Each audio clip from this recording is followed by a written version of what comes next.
Hi, welcome to my talk about interpretable machine learning, brief history, state of the art, and challenges.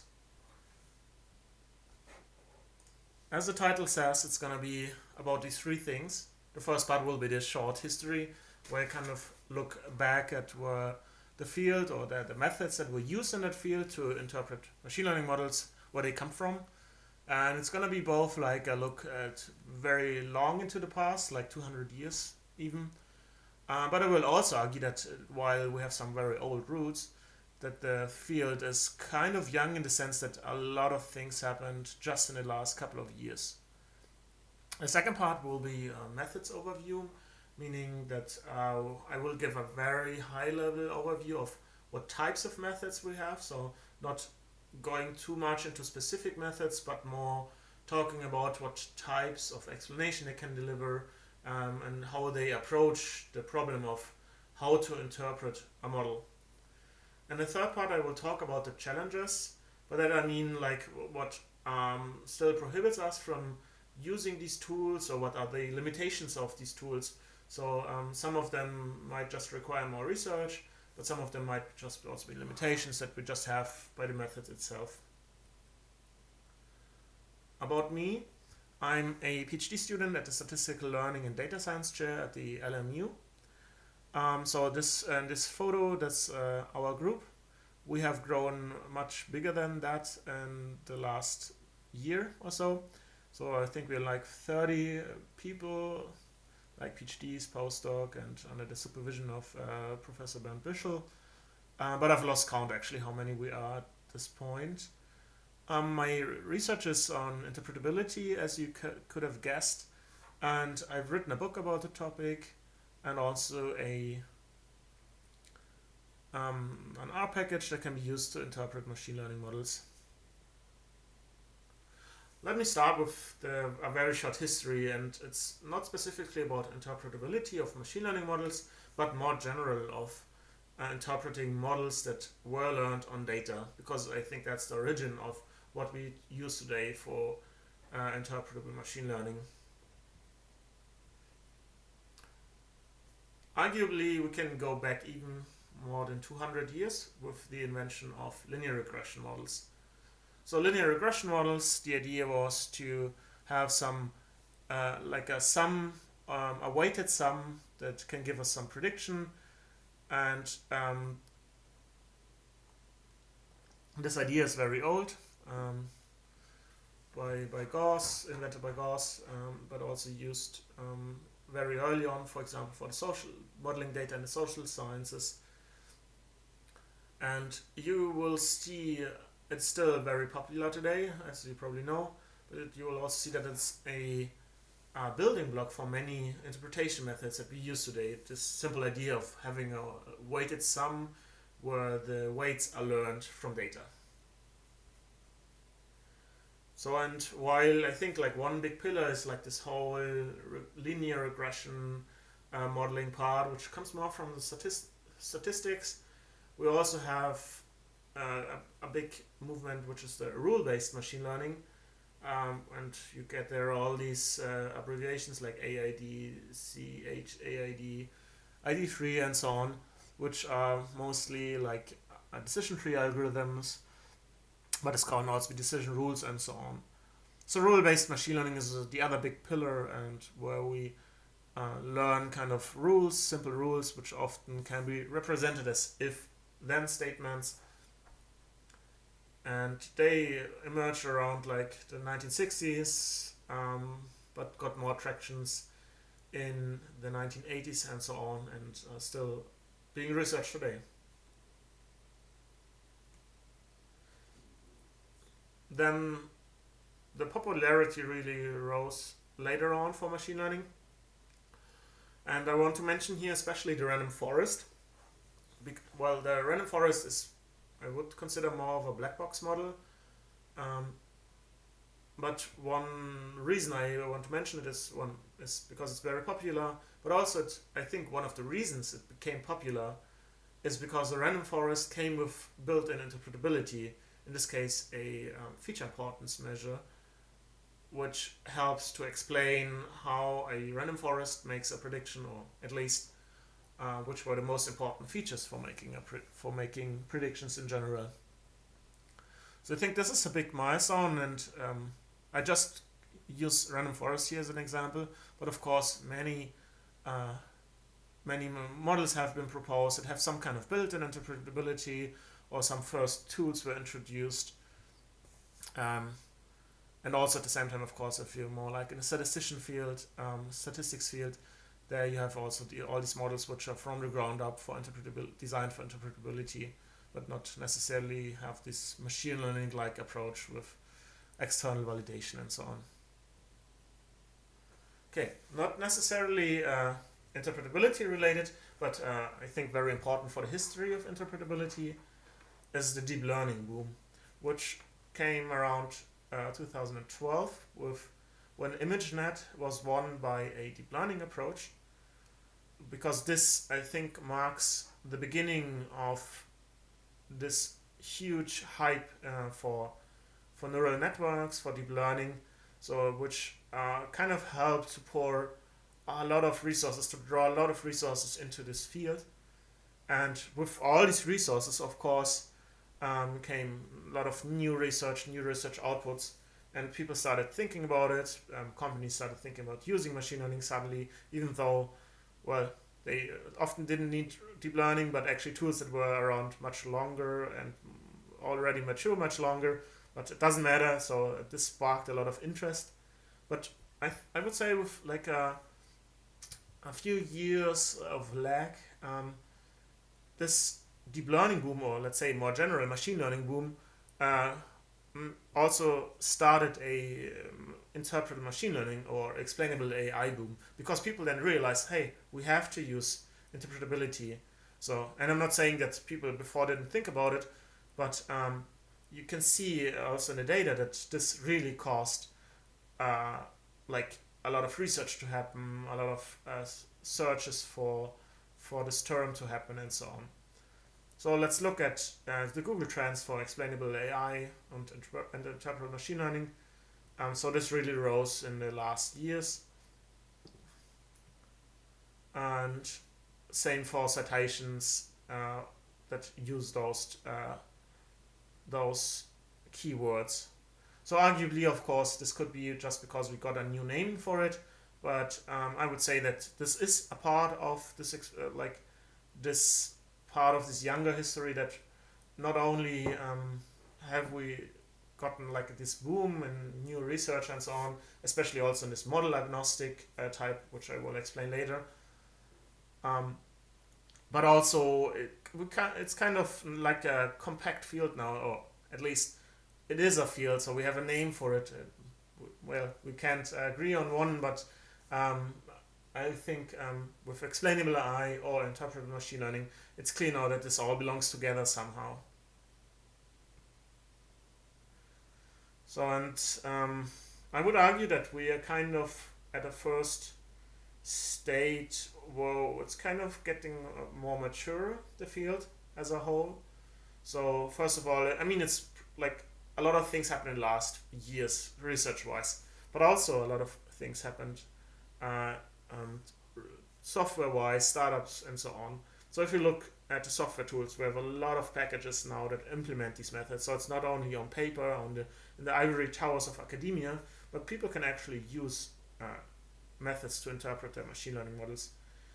So, and I listed here a lot of packages for R and Python, but also for other languages, of course. We got papers, we got survey papers, of course, that summarize all of these papers. We have books and tutorials emerging for this topic. We have entire startups that are dedicated, or at least as their unique selling point, that they do interpretability of their models. And these are often software as a service platforms.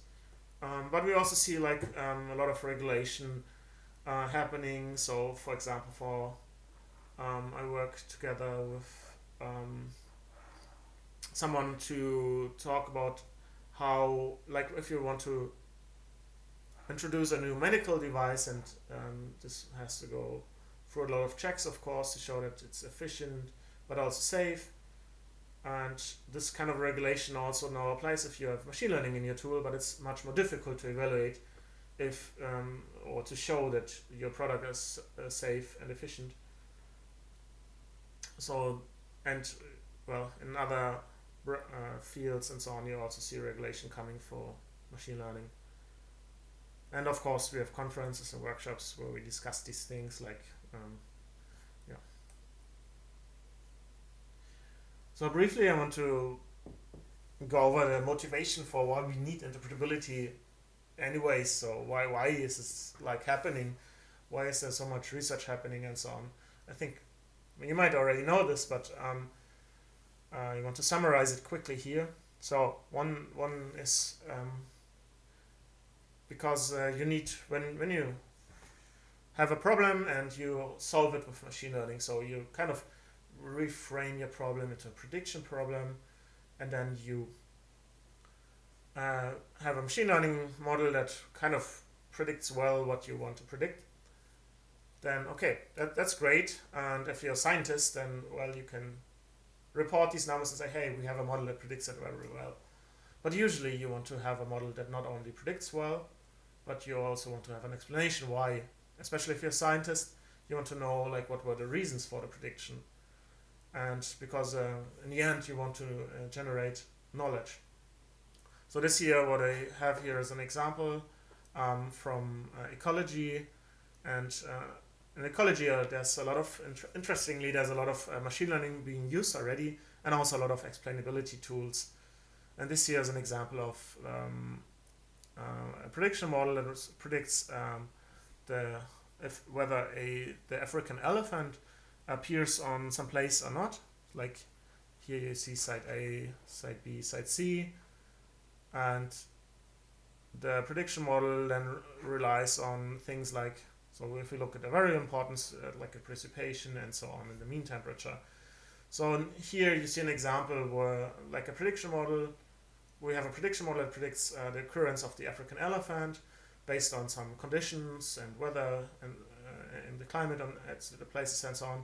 But to actually learn something, to get insights from the model, we have to use explainability. And the same is also true if you work at a company. You predict whether a marketing campaign will work well, or if a customer will leave you. And this is great if you have a good model, but it doesn't help you that much if you don't know what you can change to now change the prediction, for example. So, and that brings us to interpretability for internal stakeholders. So, like often when you have processes that are automated, for example, that you have to like sort documents. For example, in an insurance company, you have to decide whether a insurance claim is fraudulent or not. And machine learning can help a lot to automate these things. But actually, like if you have a fraudulent claim, it has to go to a caseworker. And this person now has to know why it was classified as a fraudulent case or flagged. And therefore, you need also explainability. And like a third big thing is machine learning for debugging. So I think a lot of problems or issues which originate in the data are actually revealed when you use interpretability for your models. So one famous example in our community is the pneumonia example, where it was predicted that there's a better pneumonia outcome when people have asthma, which is of course very weird and medically wrong. But in this case, it was not. It makes sense that the model did make this prediction because the patients with asthma just got more intense treatment from the beginning, so that they had a better outcome very early on because they got antibiotics more early and so on. So this was because of the data, but interpretability for the machine learning model revealed that what would have been could have been a very dangerous behavior if you put it into an actual application. Or like the classic problem that you accidentally use a feature that you shouldn't have, like the ID. And if this turns out to be your most important feature, you realize that okay, you have to remove it, but also you might have learned something about how you might create with feature engineering a feature that captures the actual information. Another famous example is like the classification wolf versus dog. If you build an image classifier, this came with the line paper. And if you classify wolf versus dog, then it would misclassify dogs with when they have a background with snow. And then if you looked at the actual explanations, then you saw that snow was used as a feature and not the actual dog versus wolf features. Alright, let's have an overview of a method that we can use for interpretability. And as I said, I want to do it at a more high level. And I think the first most interesting distinction is between if we analyze components of the model or if we analyze it from the outside. And we'll start with analyzing components of interpretable models. So what I mean with components, let's start with the very simple models like the linear regression model and the rule-based machine learning models like this tree you see here. There you can see that we have components. For example, for the linear regression models, what we learn from the data are those weights here, the beta weights. And these are individual components that kind of are like give you the structure, or not the structure, but like the parameters of the model. And in the linear model, you can do an interpretation of these parameters. And they can give you then now an explanation how decisions are being made by the model or predictions and what were the importance of the individual features based on like the association with the weight. And something similar we can do with rule-based machine learning model. We can have a look at how this tree is created, like where was it split, what features did it use to split, and what feature value or threshold did it use. So these models are, for those models, we analyze the components.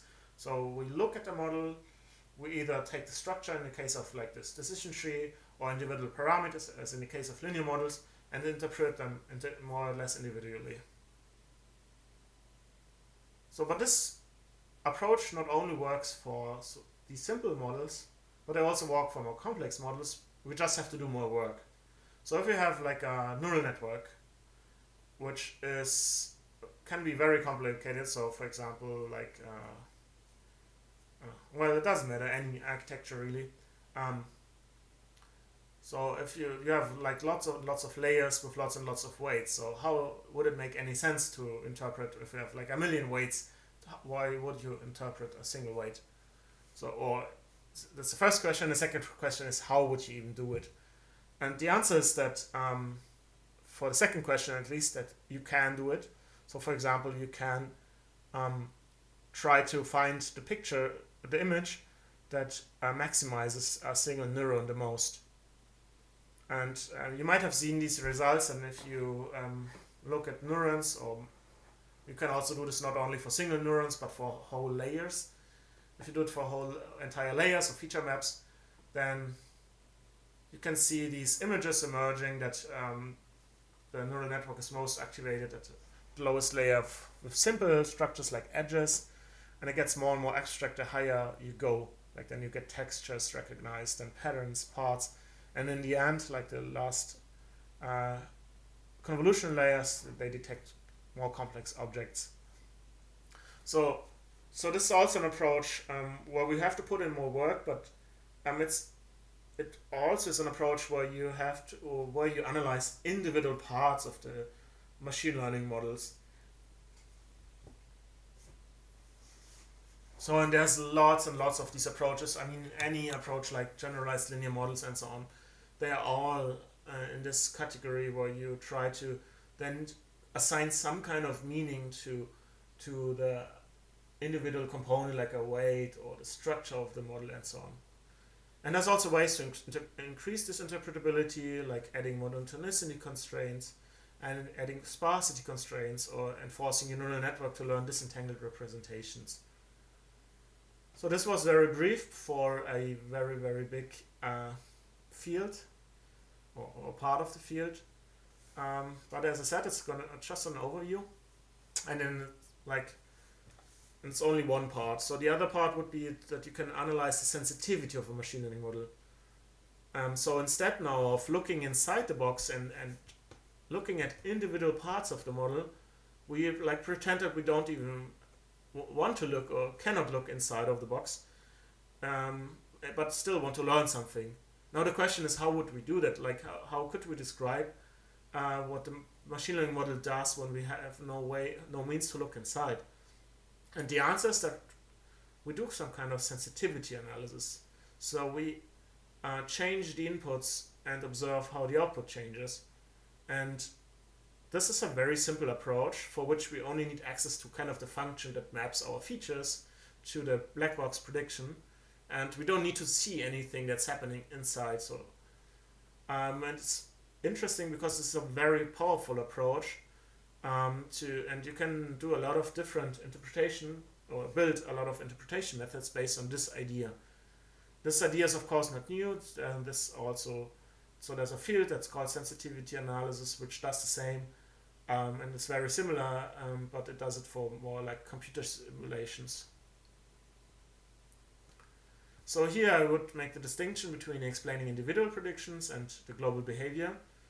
The idea of explaining individual prediction is to look at like just a single prediction or a part of the surface of the model and try to usually approximate it with a simpler model. But also other approaches. And I think this has really exploded in the last few years. And this, like explaining individual predictions, also has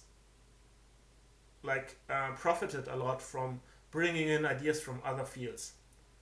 So one method that you can use is the counterfactual explanation, which is kind of like as it says, a counterfactual statement. So if you have a prediction model that predicts like the worth of your house based on like the features, like how big is the house, does it have a balcony and so on, and then this method tries to find a way to change the prediction with minimal changes to the input. So let's say you want to see what would have to change for your house so that it be worth 50,000 more. And then it might come up with, if your house had an extra balcony and was closer to downtown, it would be worth 50,000. That's one way to explain a prediction, but there are also others. So one very famous method is line, which takes a single data point that you want to explain, then samples data points around it, or at least does a weights them higher when they are closer. And then it learns one of the simple explanation models, like a linear regression model or decision tree, to explain the outcome. So there's the idea that you can approximate locally your model with a much simpler model. Again, quite different ideas, the Shapley values, which originates from game theory and tries to assign or kind of split up the prediction between the features like fairly. And this idea comes from game theory, interestingly, where you have a similar problem when you have teams of players that play some collaborative game and they have to fairly distribute the payout they get from the game among the players. And this idea is transported to interpretability and machine learning. So, and I think this also, the explaining individual predictions subfield is really big. So there are a lot of approaches, especially a lot of approaches that kind of extend or improve Lime or Shapley values. There are many, many different ways to do it, or methods that compute counterfactual explanations and so on. So this is also huge. So that's why I didn't start listing here any individual approaches. Then another, bigger idea is the idea of surrogate models. That means that you take a more complex function and approximate it with a surrogate model, which is usually a simpler model. So Lime is actually a surrogate model just locally, but this also works for the entire model. You can have a neural network and try to approximate it with a decision tree. You will always have that the surrogate model does the prediction, so it's worse in the prediction. So the performance is worse, and if not, you didn't train your neural network well, or you should have used the decision tree in the first place. But there are also a lot of papers that are essentially just this simple idea. we take the more complex model, which usually has some kind of fancy data generation step in between that where you sample extra data points, and then you get a prediction from your black box model, and then you use this new data set to learn a much simpler model. Then there are a lot for tabular data. There are especially also for these black box approach, global feature importance and effect methods. And they also work by manipulating input data, getting the predictions from your model, and then doing some kind of summary. And also they don't need some access to the internals or the individual components of your model. So one we have here is feature importance, and there are different ways to measure feature importance. So one can be to drop a feature and retrain your model, then measure the difference in performance. But there are also variants where you compute the feature importance by first you compute like what's the error your model makes, and then you shuffle your feature and measure again how the model performance decreases or your error increases, and then count this as importance of your feature. For effect plots, there are also very many different approaches.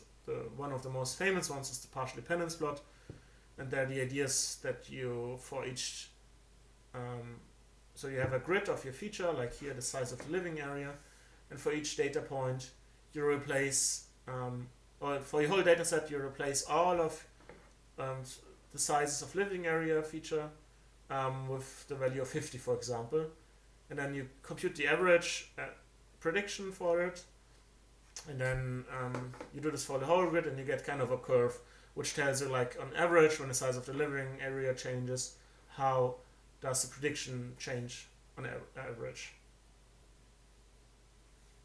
Yeah, so this was my rough overview, which still misses a lot of things. My important takeaway is that you have these two big approaches. One is where you analyze components of your model, and one is where you treat your model as a black box and don't look at the individual components, but just describe the behavior by intelligently probing the model. There's, as I mentioned, there's also a big field of sensitivity analysis, where I think we should also have a look at more what they are doing. There are things like prototypes, which can be used to explain your model or, well, also your data. There's saliency maps to explain image classifications and so on. And there are much more approaches also which don't neatly fall into one category or the other. All right. The last part is about the challenges that we face in the field. And I want to start with the one I think is the most annoying or also very difficult to solve, and that's that dependent features break things. And, well, so I have also like this comic here, and so the idea is that you want to predict the salary of a person, and you want to predict something. It doesn't matter what you want to predict in this case, but you have age and income as features, and now you want to have, the importance of the feature income, and one approach is to permute the feature and, like, as I said before, and then measure how much the error increases of your model if you permute the feature, if you destroy the information of the feature. I mean, it's a nice idea, but what can happen now is that when you permute a feature, it means that you shuffle it around, and now you can have things like that, like this 1-year-old baby gets assigned an income of $100,000, which is now data point is completely unrealistic, but still you will use it. You will, like, give this data point to your model, get the prediction. Model will predict something usually, but of course, I mean, this is a point in your data distribution that just doesn't exist, and it's really unclear what the model should be doing there. And most certainly, you should not be using it to interpret your model. I mean, you shouldn't use data points that are completely unrealistic to understand what your model is doing, unless, of course, you want to specifically know what happens when you move outside your data range. But if you want to know what it's should be, or like what would be the importance in your general distribution, then it's an issue. So in this issue is a lot of methods have this issue that they kind of work well when the features are independent, but have troubles when they are dependent. And unfortunately, there are lots, and in most cases, features are dependent. So in most real-world applications, there are many approaches to fix, for example, feature importance, but also like Shapley values have the problem and so on. But the thing is, you can fix it, for example, by doing the permutation conditional. So you won't only permute the income among like similar people here. But the problem is that it doesn't really fix the method, but it actually changes it. So, and it also changes the interpretation. So it would be then a conditional interpretation. So you can't have both kind of. You can't fix this extrapolation issue and at the same time retain the same interpretation. So, and for example, for Shapley values, it could also be shown that this not only changes the interpretation, but it actually they are not Shapley values any longer if you do a conditional replacement. This is also related to adversarial examples, or also in images you have that neighboring images are highly correlated. So when you change a single image pixel, then this kind of you would have to change also the neighboring pixels, so it makes sense because pixels in the neighborhood are usually of similar color. Yeah, and as I mentioned, this is also how adversarial examples work, how you could fool a network by changing individual pixels. Another big topic is causality, and while most methods kind of say, okay, well, you just describe your model behavior with it, usually what happens is that people want to use it for causal interpretation of the real world, or sometimes just use it as causal interpretation. So this example would be like you want to predict if it will rain tomorrow, and you use this feature if the floor is, the ground is wet today. And of course this might be a good feature because if it rains today, the ground is wet today, but also will rain tomorrow, or at least a higher chance that it will happen. But of course this feature is not causal, so you can't pour water onto the street and increase the chance of rain tomorrow. But still, it might be a good feature for the prediction. And there we have a clash of two goals, and one is the goal of causal interpretation, and the other is the goal of having a good prediction model, and they can be in conflict. So one goal in the next years would be to design or to raise more awareness how to build causal models, and also to analyze or bring into connection the tools that we have for interpreting machine learning models, and to understand when we may interpret them as causal effects or causal importance and so on. Then one question is, how do we do inference? So as I see it, many methods are currently at the state of descriptive statistics, like interpretability methods. So if you have a feature importance, like, okay, here have 3 features and I have one importance of 2.5 or so, then 1.4 and a bit over 1. Yeah, that's fine, but how do I know that the last, like for the cats feature, that the feature importance is actually not bigger and it was just randomly lower? And the thing is, for that I would need to kind of estimate the variance of the importance.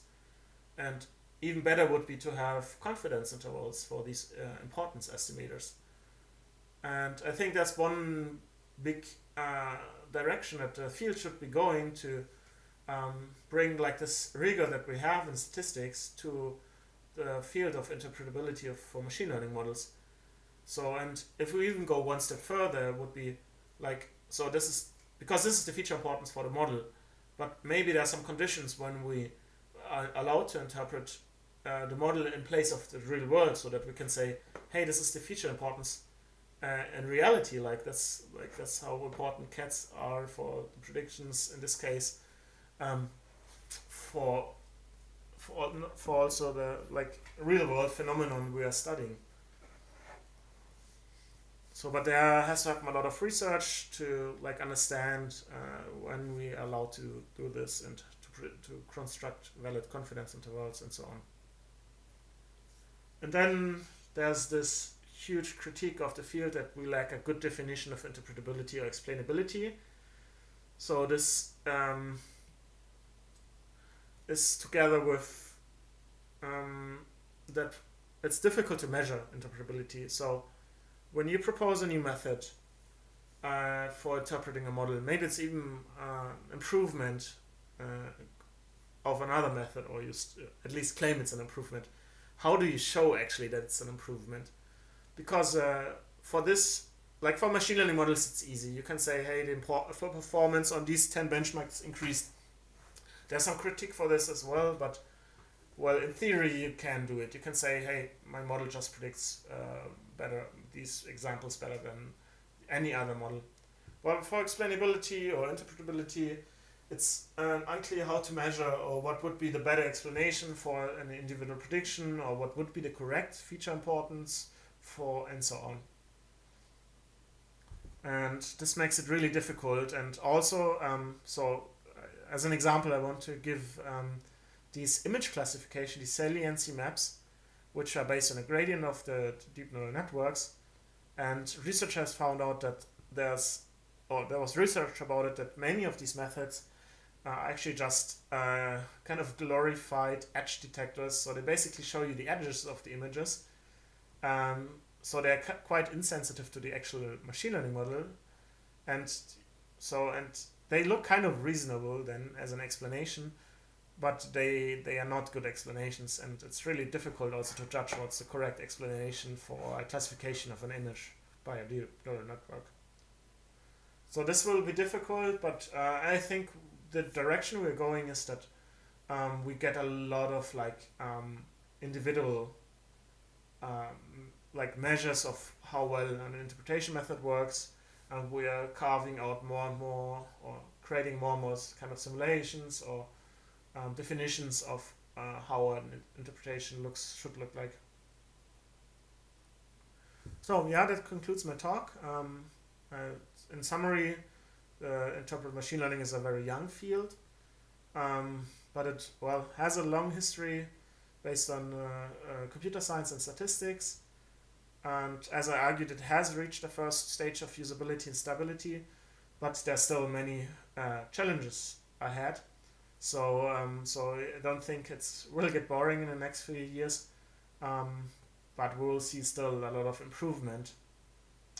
And as you might have seen during the talk, a lot built on this rule-based machine learning from computer science. A lot of the methods are from statistics and also with influence from social sciences, but also a lot of improvements came from completely other fields like game theory, for example.